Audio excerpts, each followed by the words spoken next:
अर्थात अग्नि परीक्षा देनी होगी।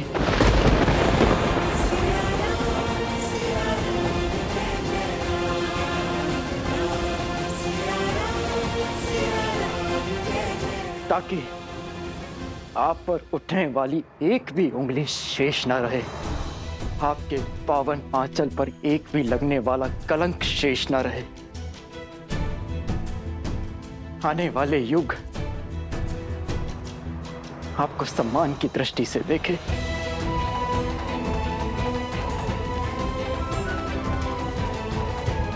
और आपकी स्मृति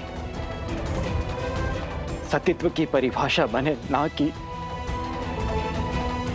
कि किसी के फैलाए लोक अपवाद का अर्थ बने।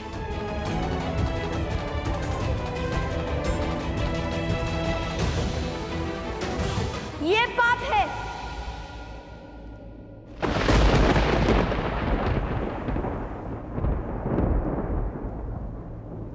ये हमारी माता का अपमान है।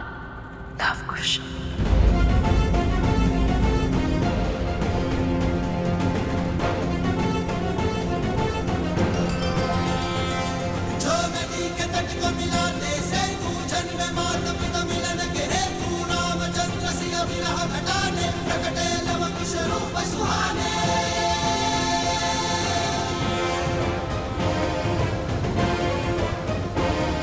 किसके कहने पर आपने रघुकुल की मर्यादा पर, श्री राम के प्रेम पर और लवकुश के अभिमान पर प्रहार किया भरत चाचा श्री?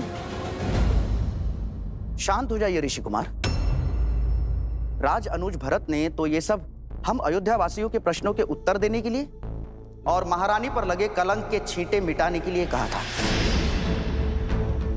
और फिर हमारे लिए ही क्यों, आपके लिए भी महारानी की पवित्रता की परीक्षा अति आवश्यक है। यदि देवी सीता की सुचिता सिद्ध होगी, तभी आप अयोध्या के भविष्य बन पाएंगे, अयोध्या के भावी महाराज। समझ रहे हैं ना? अयोध्या स्वर्णहार है तो उसमें लगने वाला रत्न भी पवित्र होना चाहिए। समझ रहा हूं, सब समझ रहा हूं। आपको हमारी माता की पवित्रता का प्रमाण चाहिए। हम रघुकुल के वंशज है या नहीं, इसका स्पष्टीकरण चाहिए ना आपको।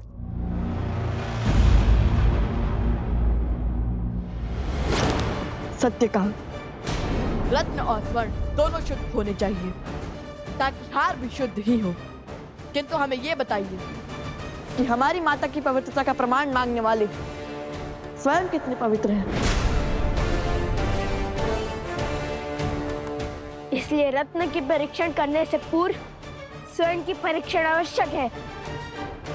हमारी माता पर प्रश्न उठाने से पहले आपको देनी होगी अग्नि परीक्षा।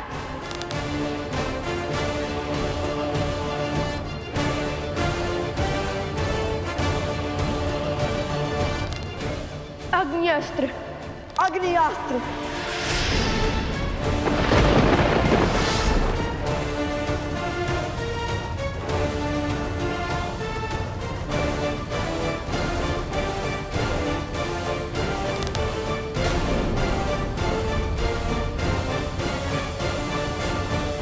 लवकुश,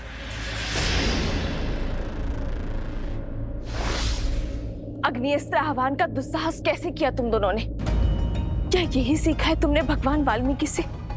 क्या यही सीख दी है मैंने तुम्हें कि अपनी शक्तियों का उपयोग अधर्म और अनिष्ट के लिए करो?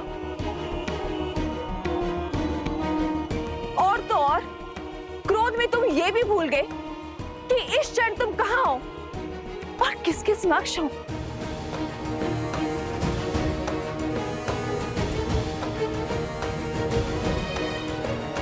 ये युद्ध भूमि नहीं है, ये अयोध्या की सभा है और तुम्हारे समक्ष साक्षात मर्यादा पुरुषोत्तम अयोध्यापति रघुवंशी श्री राम है।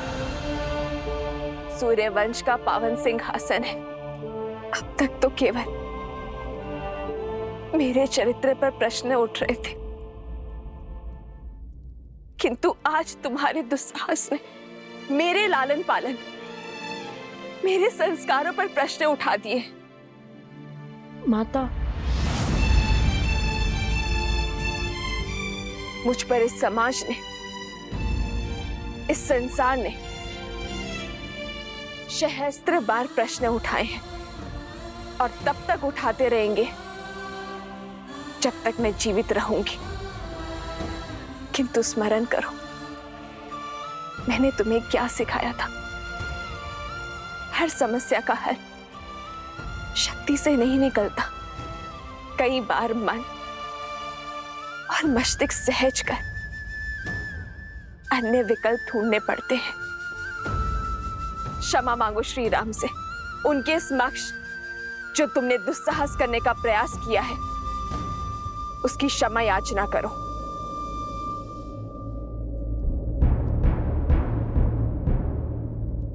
हमसे भूल हुई महाराज राम, कृपया हमें क्षमा कर दीजिए। किंतु हम क्या करते? हमारा उद्देश्य ही तो माता सीता और अपने पिताश्री को एक करना था, उनके वियोग का अंत करना था। कहाँ अयोध्या से राम के मिलन का महोत्सव बनाने को थी और कहाँ पुनः हमारी माता पर प्रश्नों की बौछार होने लगी। उनके पावन चरित्र तार तार होने लगे।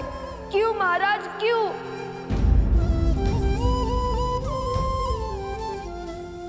तुम्हारे माता पिता अबोध नहीं है, जिन्हें पुनः मिलवाने का दायित्व तुम्हें उठाना पड़े।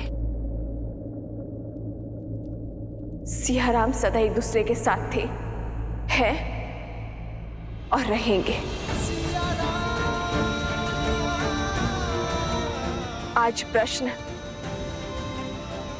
रघुकुल के सिंहासन का है, मर्यादा पुरुषोत्तम की मर्यादा का है, अयोध्या की महारानी का है कि मैं तुम्हारी माता इस पावन सिंहासन पर बैठने के योग्य भी है या नहीं, कि महारानी सीता को महाराज राम के साथ इस सिंहासन पर बैठना चाहिए या नहीं। और इसी सत्य को साक्षी करने के लिए मुझसे अग्नि परीक्षा की मांग की गई है।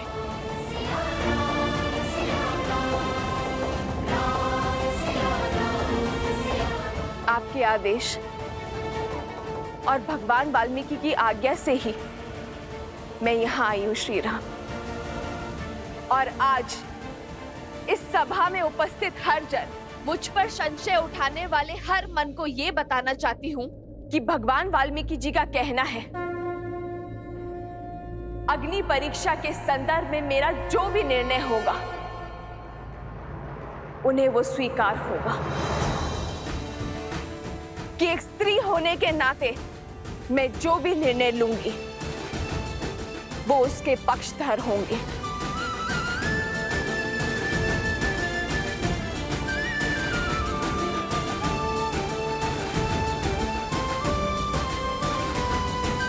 और मैं जनक नंदिनी सीता अपना निर्णय ले चुकी हूं, अपना पथ चुन चुकी हूं, किंतु उस पथ पर आगे बढ़ने से पहले मैं अपने बड़ों का आशीर्वाद लेना चाहती हूं, अपने छोटों को आशीर्वाद देना चाहती हूं।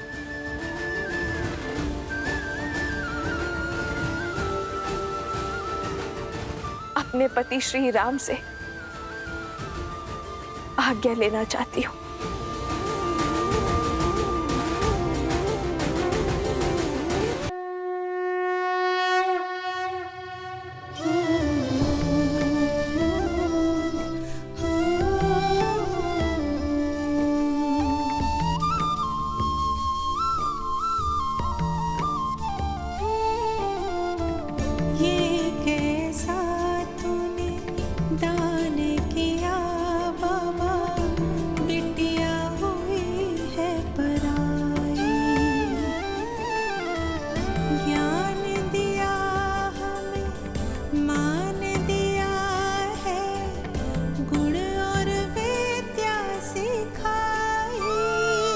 सीता, मेरी पुत्री,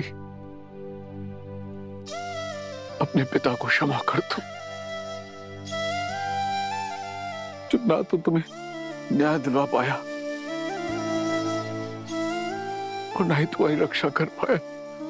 तुम्हारी जैसी पुत्री पाकर मैं धन्य हो गया मैं।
सबसे मेल मिलाप हो गया हो महारानी, तो शीघ्र ही अपनी अग्नि परीक्षा दीजिए और अपनी पवित्रता सिद्ध कीजिए।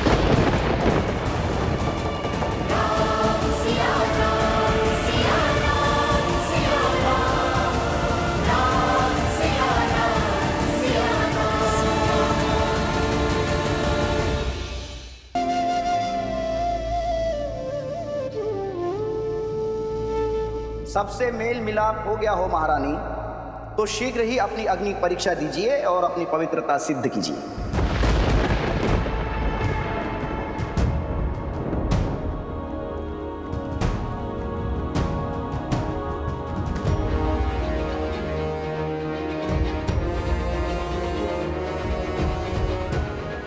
कौन सी अग्नि परीक्षा चाहते हैं आप भद्र?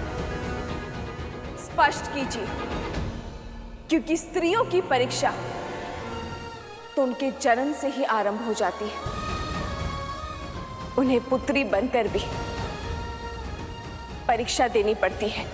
कुल पुरुषों के नाम से जाना जाता है, पर उसका नाम, मान और मर्यादा की रक्षा एक स्त्री को ही करनी पड़ती है। उसकी एक भूल, एक अपराध पूरे कुल पर कलंक बन जाती है।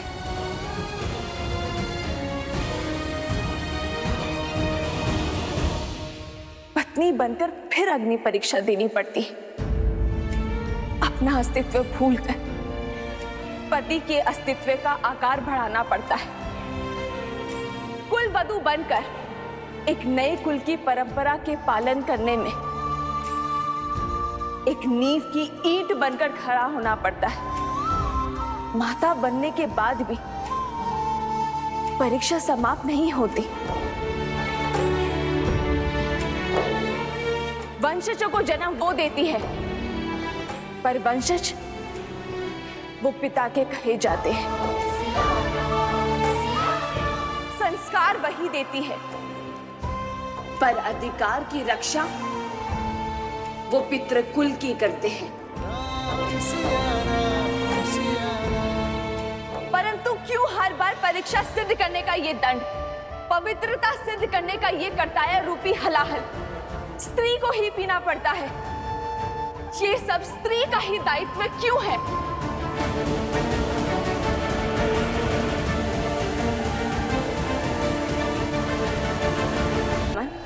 कर्ता पुरुष समाज है, पर वास्तविकता में इसका कारण, इसका मूल स्वयं स्त्री ही होती है। एक मां अपनी पुत्री को यही सीख देती है कि पुरुष के मन, उसकी सोच और उसके परामर्श के अनुरूप ही चलना। एक सास अपने वधू को यही उपदेश देती है कि अपने पति के अस्तित्व के विकास के लिए स्वयं का बलिदान भी दे देना। ये स्त्रियों ने ही तो निर्धारित किया है कि परीक्षा सदा स्त्री ही देगी। ये उसका दायित्व है, उसका कर्तव्य है। रघुवंश आज तक स्त्री के सम्मान के लिए खड़ा रहा है। महाराज अज ने अपने पत्नी के प्रेम और स्नेह में अपने प्राण त्याग दिए। पिता महाराज दशरथ ने अपने पत्नी को दिए वचन के लिए अपने प्राण त्याग दिए। श्री राम ने स्त्री के माता रूप के लिए महल त्याग कर वनवास भोगा, फिर स्त्री के पत्नी रूप के लिए दशानन से युद्ध छेड़ा और फिर उसी स्त्री के लिए महलों में रहकर भी वियोग का दंश सहा। इसीलिए आज रघुकुल की ये स्त्री, मैं सीता, स्त्रियों के मान के लिए अपना एक पग आगे बढ़ाऊंगी, एक नया उदाहरण स्थापित करूंगी। आज अग्नि परीक्षा का ये अंतिम दंश सहकर मैं बड़े ही सुख के साथ सदा सदा के लिए उस सिंहासन पर बैठ सकती हूं। अपने पर, अपने पुत्रों पर लगे हर कलंक को मिटा सकती हूं, किंतु मैं ऐसा नहीं करूंगी। मैं ये अग्नि परीक्षा स्वीकार नहीं करूंगी।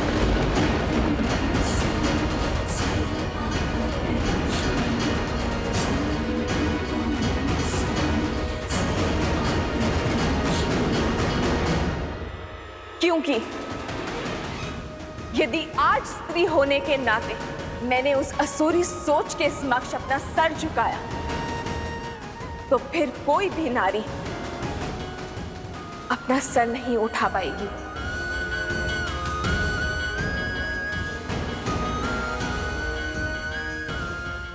आज यदि मैंने ये अग्नि परीक्षा दी, तो मैं संसार भर की स्त्रियों का पथ दुर्बल कर दूंगी। आज मैंने यदि इस परीक्षा को सहमति दी, तो मैं नारियों के लिए वो खाई खोद दूंगी जिसमें उसके मान, सम्मान, व्यक्तित्व, अस्तित्व को फेंका जाएगा।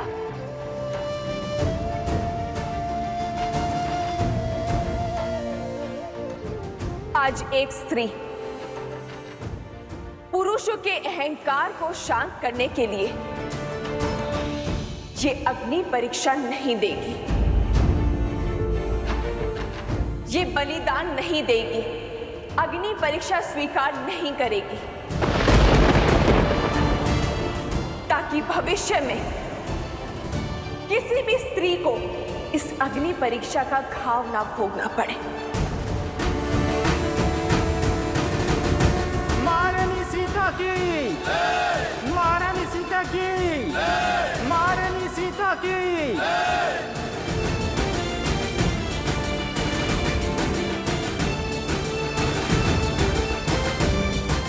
आज जो मैंने निर्णय लिया है, वो ना एक महारानी होने के नाते लिया है, ना पत्नी और ना ही माता होने के नाते। मैंने ये निर्णय केवल एक स्त्री होने के नाते लिया है। मैं सीता, श्री राम की पत्नी, रघुकुल की पुत्रवधू, पूछती हूं इस प्रकृति से, यदि मैंने अपने पूरे जीवन में अपने पति श्री राम के सिवाय किसी पर पुरुष का स्मरण ना किया, भूल से भी कभी अपने धर्म के विरुद्ध जाकर अपने पति व्रत को संकट में नहीं डाला, यदि सीता तन से, मन से केवल श्री राम की है, तो हे मां पृथ्वी, मुझे अभी इसी क्षण अपने गोद में संभालो।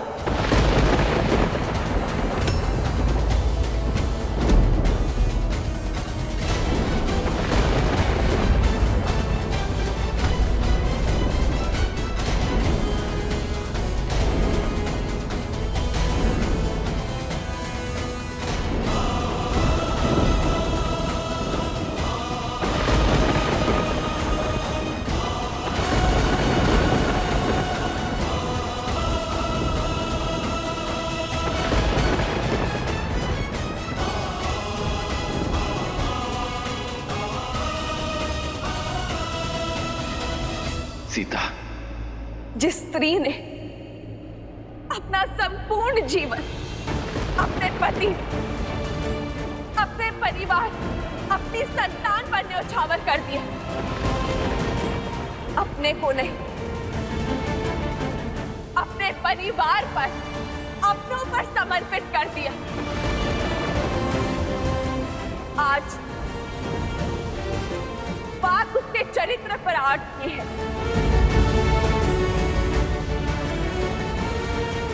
समाज उसके पतिव्रत की परीक्षा चाहता है। तो नहीं रहना मुझे ऐसे समाज, ऐसे संसार में।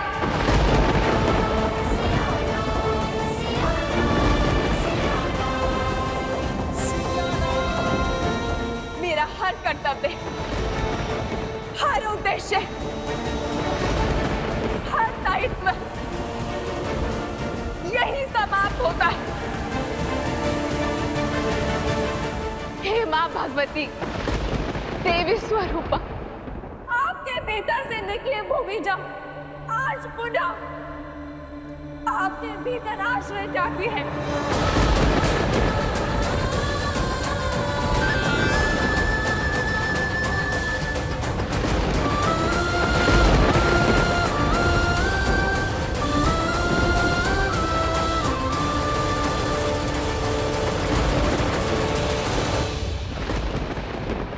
ये कैसा अनर्थ है महादेव? ये कैसे संभव हो सकता है? क्या सिया राम को फिर से वियोग सहना होगा?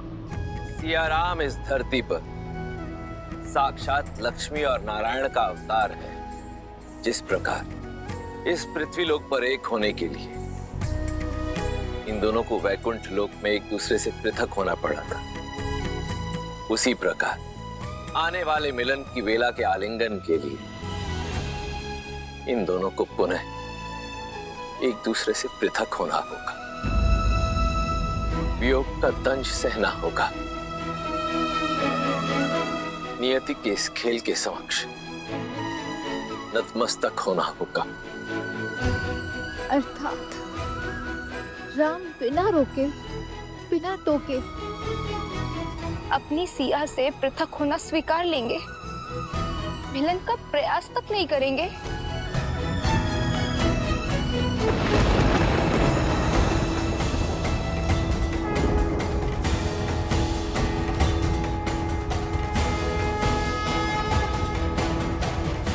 ये कैसा अनर्थ घटित हो रहा है?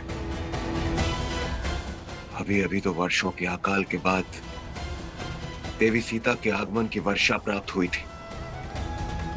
अभी अभी तो दुख में डूबी अयोध्या को सुख की छाया मिली थी, और अब ये। हे श्री राम, इस अनर्थ को होने से रोक लीजिए प्रभु।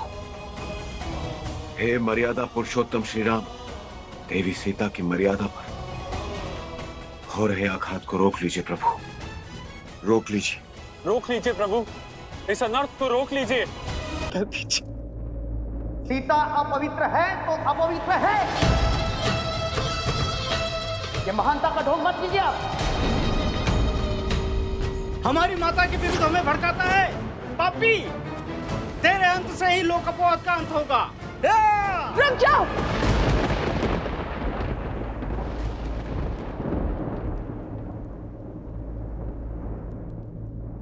क्या आप सब भूल गए हैं राज दरबार की मर्यादा? छोड़ दो इन्हें। यूं बल से किसी के मन को बांधना, ध्वनि को दबाने के पक्ष में ना तो श्री राम है और ना ही उनकी सीता। आज अयोध्या की प्रजा इसे पकड़कर दंड देने को आतुर है। वही कुछ क्षण पहले उसी के साथ खड़ी थी।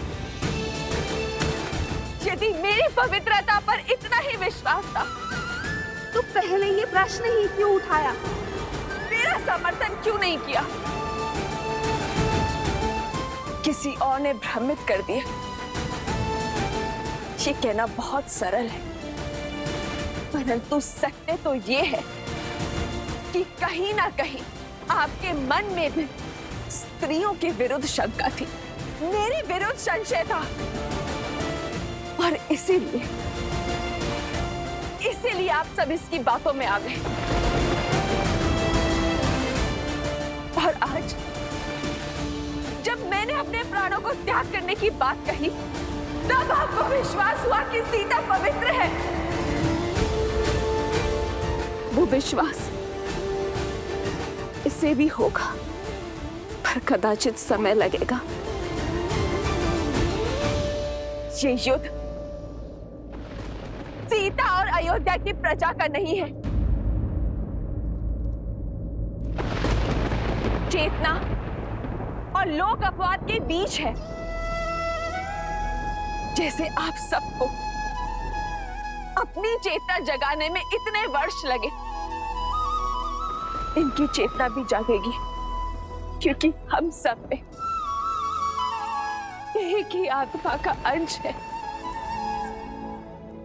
जो परमात्मा से जुड़ा है। जब इनके भीतर का अंश मेरे भीतर के सत्य को देखेगा, तो वो स्वयं लड़ेगा लोक अपवाद के अधिकार से।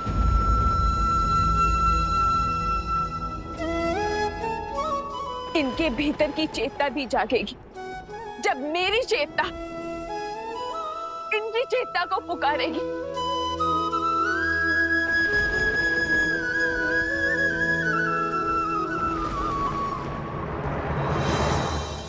जय श्री राम।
माता,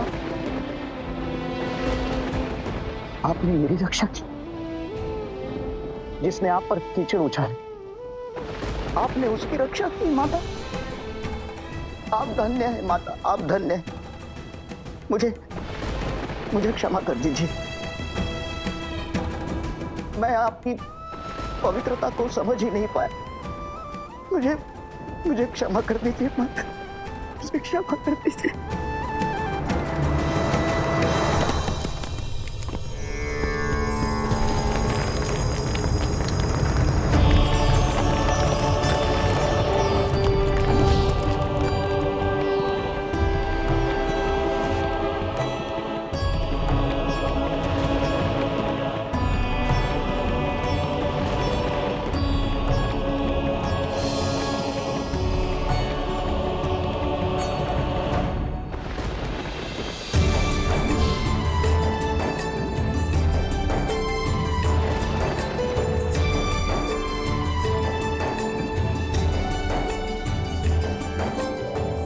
माता,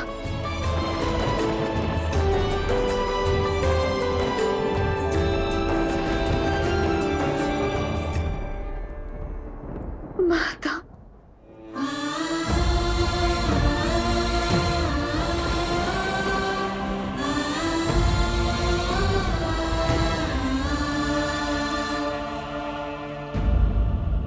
अपनी माता को भला कोई इतनी प्रतीक्षा करवाता है? तुम्हारे हर दुख, हर कष्ट हर पीड़ा, हर निर्णय की साक्षी हूँ। इतना सब कुछ क्यों सहा पुत्री? मुझे पुकारने में इतनी विलंब क्यों कर दिया पुत्री? बिना अपने कार्य संपूर्ण के मैं कैसे आ जाती, किंतु अब मेरा हर कर्तव्य पूर्ण हो गया माता। मुझे पुनः उस घर में ले जाइए जहाँ से मैं जन्मी थी माता। मुझे पुनः ले जाइए। नहीं पुत्री,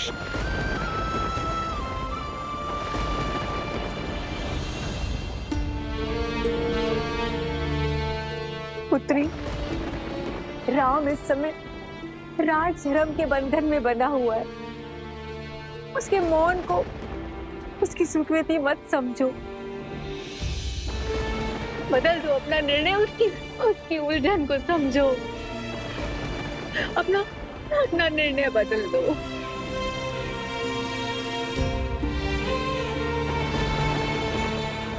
माता, मैं आपकी आज्ञा का उल्लंघन नहीं कर सकती, परंतु हाथक के ऊपर किंतु परंतु के बाण नहीं चलाए जाते पुत्री। राम को विश्वास था तुम पर कि तुम उसको समझोगी, उसका साथ दोगी। क्या है माता, और उनका विश्वास उचित भी था, किंतु आज उन्हें भी विश्वास जताना होगा कि उनकी सीता का ये निर्णय भी उचित है।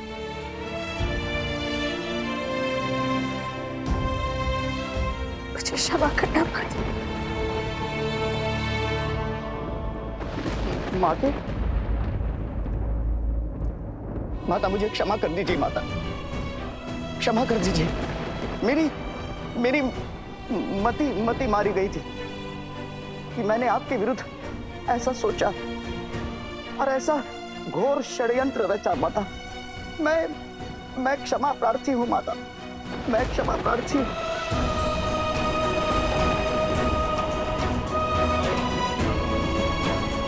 मुझे सच में नहीं पता माता, मुझे क्या हुआ।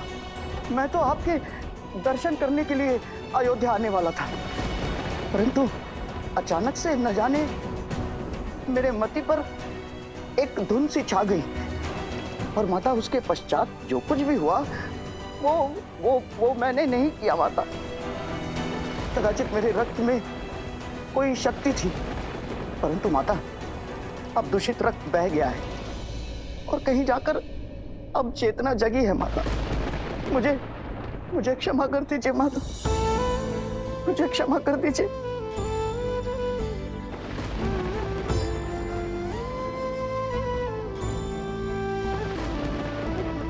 अपना निर्णय बदल दो सीते, बदल दो। हमें छोड़कर मत जाइए माता। हमें क्षमा कर दीजिए माता, हमें छोड़ के मत जाइए माता। हमें क्षमा कर दीजिए माता, हमें छोड़ के मत जाइए माता। हमें क्षमा कर दीजिए माता, हमें छोड़ के मत जाइए माता। हमें क्षमा कर दीजिए माता, हमें छोड़ के मत जाइए माता।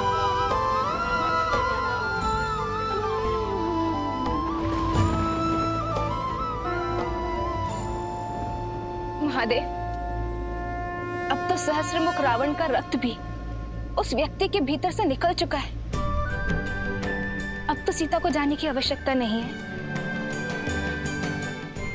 महादेव, अब समय आ गया है, आपको वहां जाकर इस स्थिति में हस्तक्षेप करना होगा। इस परिस्थिति को संभालिए। नहीं देवी, मेरा अभी धरती पर जाकर इस प्रकरण में हस्तक्षेप करने का समय नहीं आया, परंतु शीघ्र ही आएगा। आज अयोध्या में जो घटित हो रहा है वो संसार के लिए एक बहुत बड़ी सीख लेकर आएगा। एक पत्नी, एक मां और एक महारानी के रूप में देवी सीता पहले ही स्वयं को सर्वश्रेष्ठ सिद्ध कर चुकी हैं, परंतु आज एक स्त्री के रूप में उन्होंने जो निर्णय लिया है उससे वो संपूर्ण रूप से सर्वोत्तम सिद्ध हो जाती। तो इस सर्वोत्तम का धरा में समा जाना ये किसका प्रतीक है? उद्देश्य का। मनुष्य के जन्म के साथ ही जुड़ा होता है। उसके जन्म का उद्देश्य देवी सीता ने अपने जीवन के सभी उद्देश्य पूर्ण कर लिए, केवल एक उद्देश्य को छोड़कर, और वो उद्देश्य है स्त्रियों की शक्ति बनना, जिसे वो आज पूर्ण करने जा रही हैं देवी। अग्नि परीक्षा को अस्वीकार करके भी अपनी पवित्रता का प्रमाण देकर उन्होंने संसार की सभी स्त्रियों को बल दिया है, और अब धरती में समा जाने का निर्णय लेकर वो इस संसार को एक अत्यंत महत्वपूर्ण संदेश देने जा रही हैं। उठिए, खड़े हो जाइए आप सब।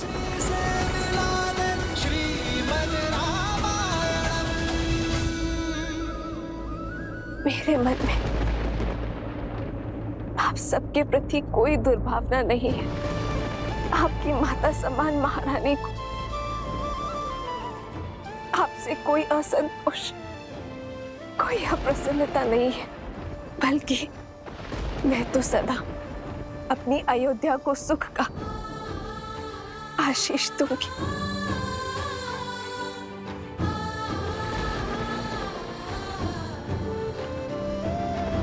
श्री राम, मेरी आपसे विनती है, मेरे जाने का दोष मेरे अयोध्या पर मत मधिएगा। आप इनके बाहर आ जाओ, और ये समस्त अयोध्या आपके लिए लवकुश के ही समान है। इन्हें सदा सदा के लिए क्षमा कर दीजिएगा। इनके प्रति मन में कोई द्वेष भाव मत रखिएगा। और यही विनती मैं आप सबसे भी करती हूँ, यदि कोई आपके निर्णय पर प्रश्न उठाए तो आवश्यक नहीं है कि आप हर बार उस पर अपना क्रोध दिखाएं। विलंब से ही सही एक दोषी को अपनी भूल का आभास अवश्य होता है, किंतु यदि हम अपने क्रोध के बाण को ना रोक पाए तो हम स्वयं दोषी बन जाते।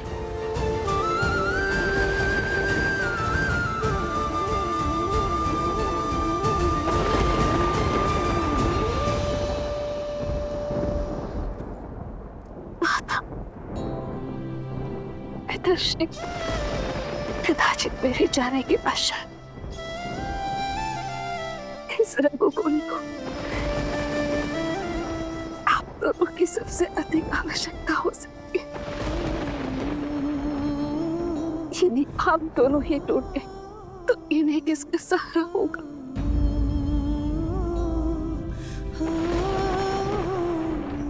ऐसा मत कहो पुत्री, मत कहो। हमें छोड़कर मत जाओ। नहीं सीता, सीता नहीं।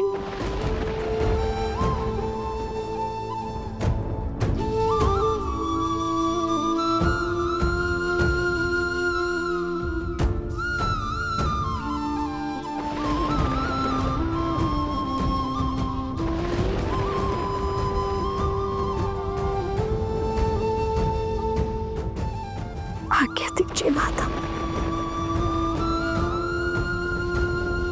माता,